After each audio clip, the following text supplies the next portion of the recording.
Fox 5 and Hot 97 present Street Soldiers with Lisa Evers. I'm so glad you're joining me for this episode of Street Soldiers on COVID burnout, or what some call pandemic fatigue. While we feel for the tens of thousands of people who've lost loved ones, our hearts go out to you. And those fighting to get better, there are millions more who have had major upheaval in their lives and are just plain tired of rules and restrictions. But is there a way to flip the script and make positive changes? The reminders that we're in the middle of a pandemic are hard to avoid. The streets are full of people wearing masks and face coverings. There are signs posted outside stores and to building entrances warning people they cannot come in without masks. Look down and markings on floors serve as social distancing reminders. Restaurant dining rooms are now outdoors in the streets. Everything in our daily lives changed in a very short time. And as the months pass, people are feeling more and more done with all of it. The fact is that the world is upside down. We've gone through a bunch of not just physical, medical, but emotional, sociological changes. People are tired. They want to get their lives back. Dr. Jeff says that frustration can translate into ignoring safety recommendations. The official guidance has been continually changing, and the medical mixed signals have made some people doubt all of it. Others just tune out completely. The latest science can be trusted and should be followed, says Dr. Jen CAUDLE. When we know better, we do better. The science has changed. Remember, this is a novel virus. We never had this virus before. As we have learned more, we have understood more. For parents, the burnout factor is especially high, with distance learning and their role as their child's full-time teacher added to all their usual parental responsibilities.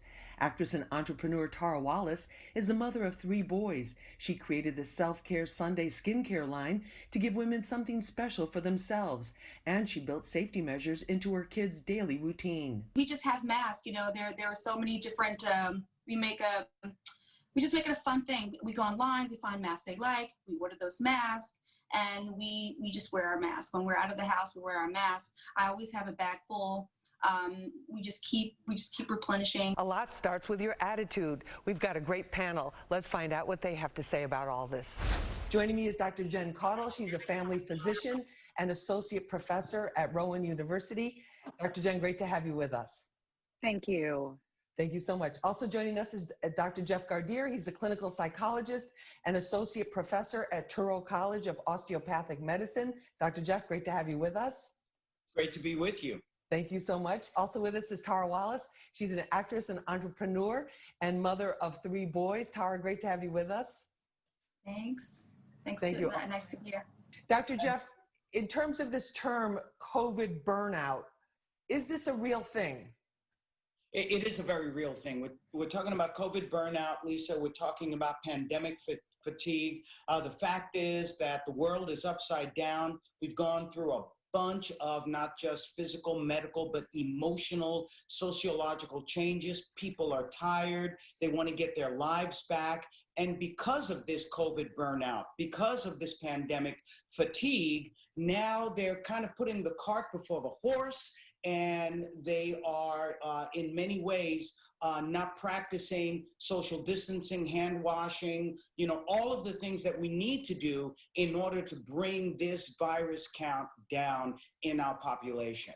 Dr. Jen, you treat people, you heal people, but you're also doing a lot of things to increase awareness and to help with public health and people understanding it.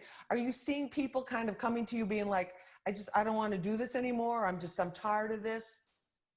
Yeah, no, I absolutely agree with what was just said. You know, I think a lot of people really are exhausted. This is a very exhausting time. And I think out of it is a couple of things. I mean, yes, many people aren't, you know, I haven't seen my family in about 10, 11 months. And if I didn't say that I was, you know, missing them dearly and it's a bit of a struggle, I would be lying. And I think a lot of people are in that boat.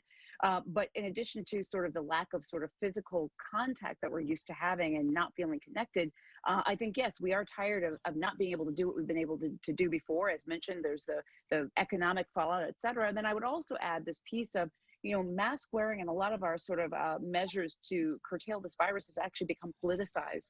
And rather than speaking about that, that in and of itself, the politicization of this issue, I think is exhausting as well. It's almost as though we are in a war, many wars, not just a war with this virus, but we're also in a war with information and misinformation, a war in, trying to sort of, manage what our intuition says to do, which is to be around people versus what we need to do.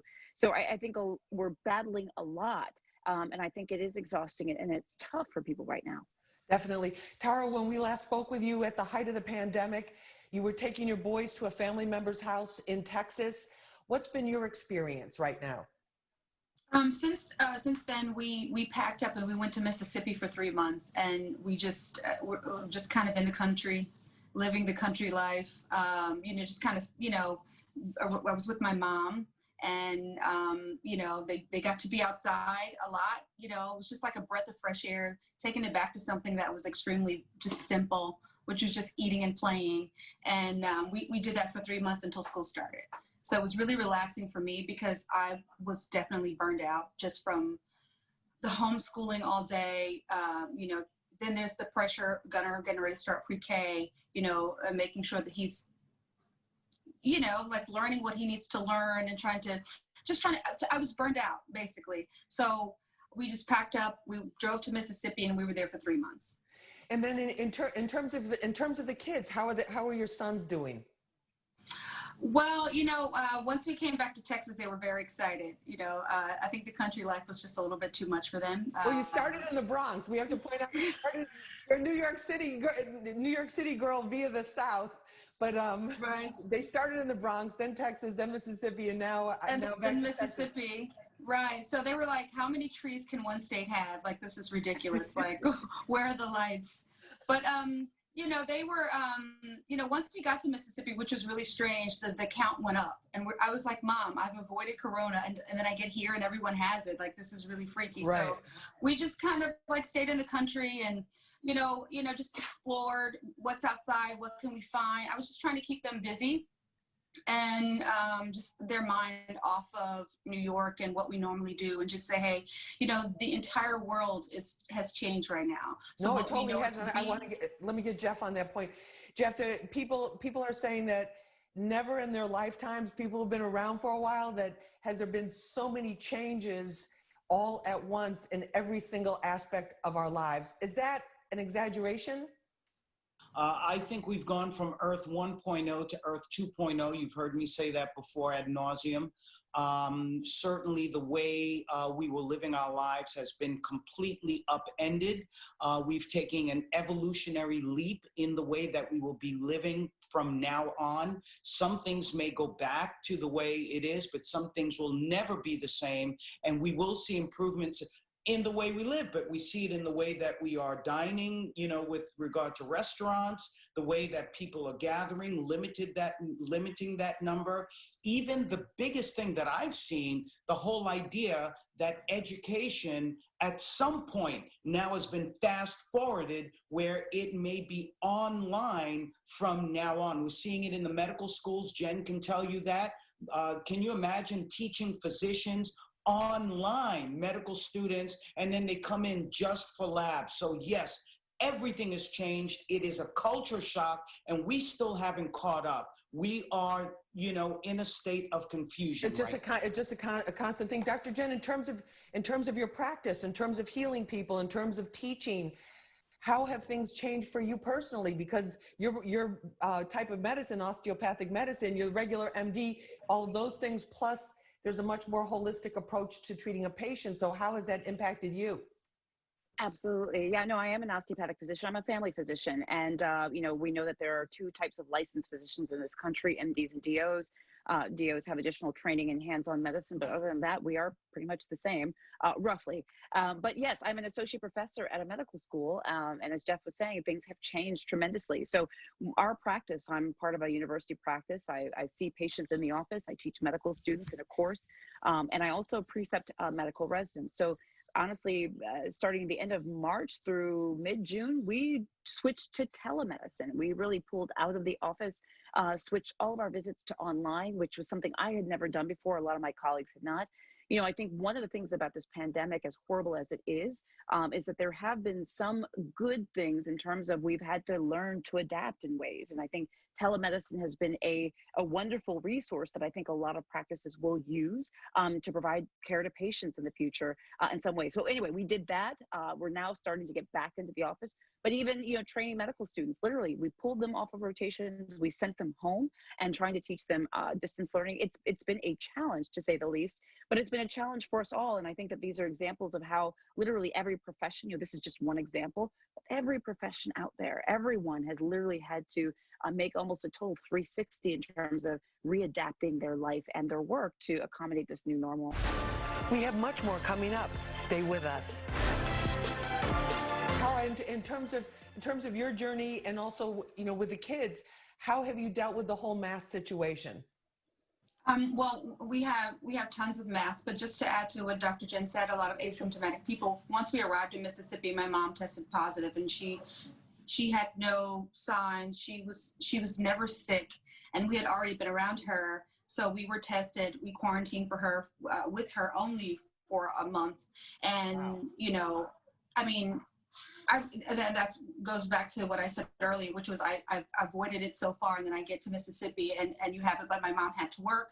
She was around children and she ended up with the virus, but luckily she was not sick at all. So you think that's a joke, like that's not real. What's asymptomatic? What does it really mean? My mom was not sick one day, not a cold, not a sneeze, nothing.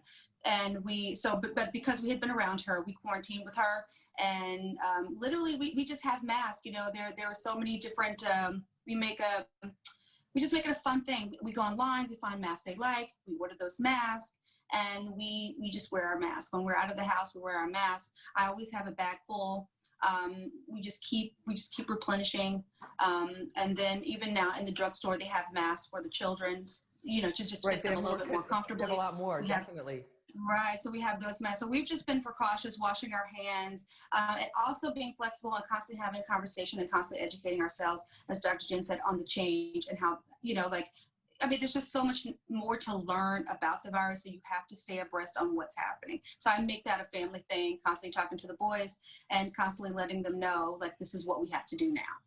No, that's fantastic. Dr. Jeff, in terms of the emotional insecurity that the fear of this virus, because I think a lot of people kind of go through this roller coaster where, yes, this is serious. It's killed, you know, hundreds of thousands at this point, several hundred thousand, a couple 100,000 or more Americans. The, you know, there's the fear of the disease. And then there's also like, well, I don't really see anybody getting that sick from it. Or we hear about people testing positive, but they didn't really seem sick, or they'll be like, I'm not in one of those high risk groups. Take us through that. Is that fear, that insecurity, the denial? Well, I think, again, I hate to get into this, but I think it's about, you know, the politics of this, as Dr. Jen talked about. I mean, it had gotten to the point of where we had gotten with this pandemic fatigue, where people were starting to relax. We flagged in New York and in some other areas. And people were starting to become a little bit negligent. And then the president of the United States got COVID-19. And then all of a sudden, people were like, wait a minute, if the president got it, the most protected man on the face of the planet, then, you know, this thing is real. And so you saw people getting paranoid again, which I felt was a healthy paranoia. And they started taking care of themselves and, you know, doing the safe things. And then the head of state starts talking about, thank God I got it. I've never heard that from any patient I've ever worked with before. Maybe Dr. Jen has, I don't think so. And then started talking about he was invulnerable, you know, he couldn't get it anymore, and we know that's not necessarily true. Sending these mixed messages. Mixed signals, sending the wrong signals. And so people who are into the politics and who are into the cult of personality are now, you know, putting themselves back in danger again, attending super spreader events, not doing the right thing. So again, as our panelists have said, as Tara said, as Dr. Jen said, as you talked about many times, you have to practice safety and precautions in order to try to avoid COVID-19. Tara, one of the things that this has impacted so much is family dynamics. People can't see their loved ones. You went through the or deal with, with your mother, which thank God she sounds like she's doing very well. But as we approach the holidays, and as the boys ask you, like, what about trick or treating? What about Thanksgiving? What about, the holidays? All of that type of, what kinds of questions are you getting from the kids? Well, it's when it, they only really and truly care about Christmas. So that's always a very small event for us in terms of, I always make their Christmases at home because I want them to get used to, as they get older and have wives and have children, Christmas is always home. So that's the one thing that we stick to and that we create.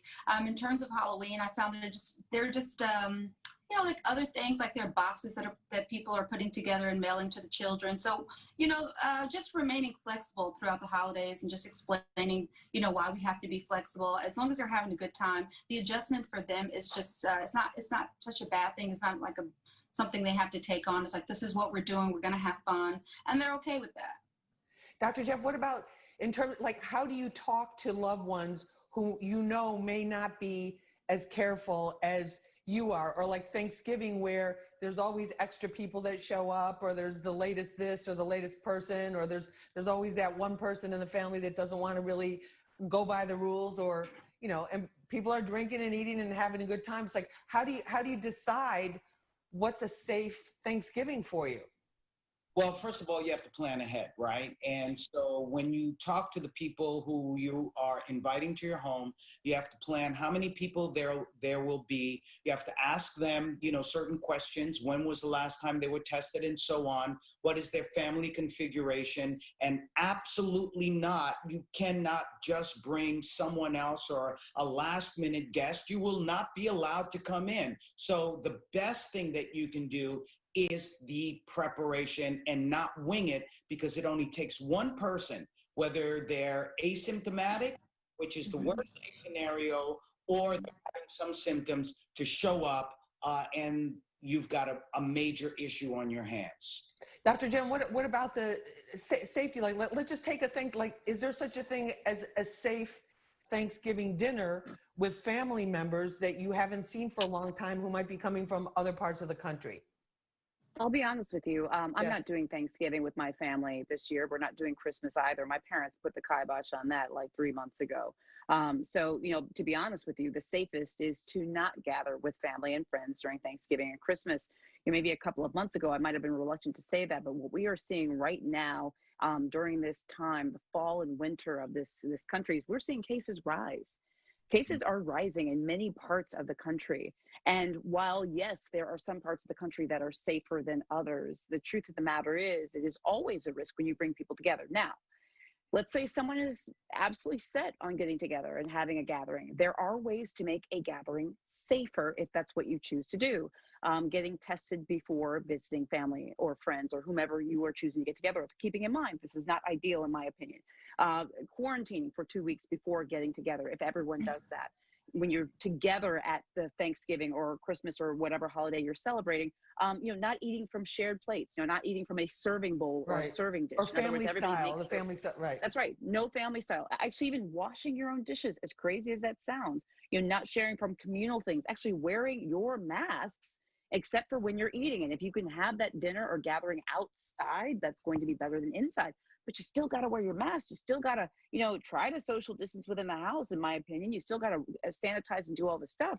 Point being is, again, I'm a doctor, so I'm taking this to the umpteenth level. But the truth be told is this is what we need right now in the middle of this pandemic, which, by the way, is not over yet. So, safety and caution is certainly better than the alternative. But let me just jump in and say that a lot of people are not going to take it to the degree that Dr. Jen has. She stated that. They really should. I know we should. However, if you are just taking some of the major points that she's making, as far as limiting the number of people, maybe requiring people to have tests and so on, do the best you can, but you've got to be much, much more diligent than we've ever been in our lives before. And I guess just to piggyback on that, because we're kind of going back and forth on this, and I think this is good because people do need, I don't want to say options, but you need to sort of understand the full scope to be able to make the decision that is right for you and your family. That's what it comes down to. However, I do also want to encourage people, on top of that, there are ways to gather in an enjoyable way that are virtual. And I do encourage people to think outside of the box, right? You know, how could things be different this way, but still Right. be wonderful, enjoyable, and things of that nature?